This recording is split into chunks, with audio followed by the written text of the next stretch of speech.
The Wonderful Wizard of Oz by L. Frank Baum. Chapter 1. The Cyclone. Dorothy lived in the midst of the great Kansas prairies with Uncle Henry, who was a farmer, and Aunt Em, who was the farmer's wife.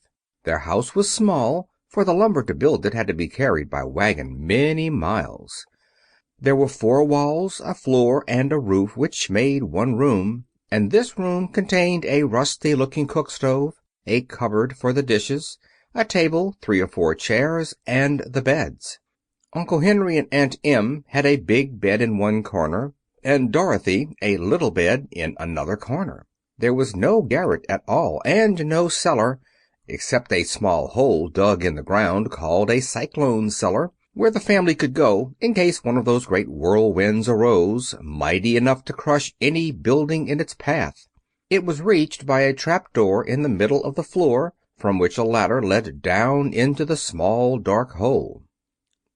When Dorothy stood in the doorway and looked around, she could see nothing but the great gray prairie on every side. Not a tree nor a house broke the broad sweep of flat country that reached to the edge of the sky in all directions. The sun had baked the plowed land into a gray mass, with little cracks running through it. Even the grass was not green, for the sun had burned the tops of the long blades until they were the same gray color to be seen everywhere.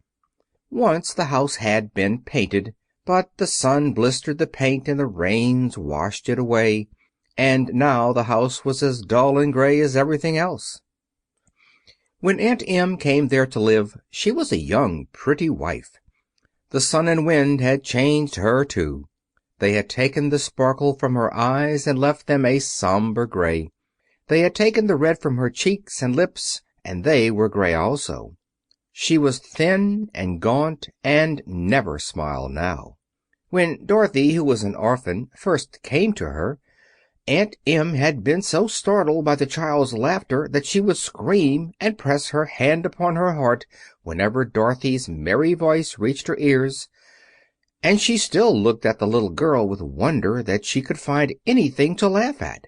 Uncle Henry never laughed. He worked hard from morning till night, and did not know what joy was. He was gray also, from his long beard to his rough boots, and he looked stern and solemn and rarely spoke.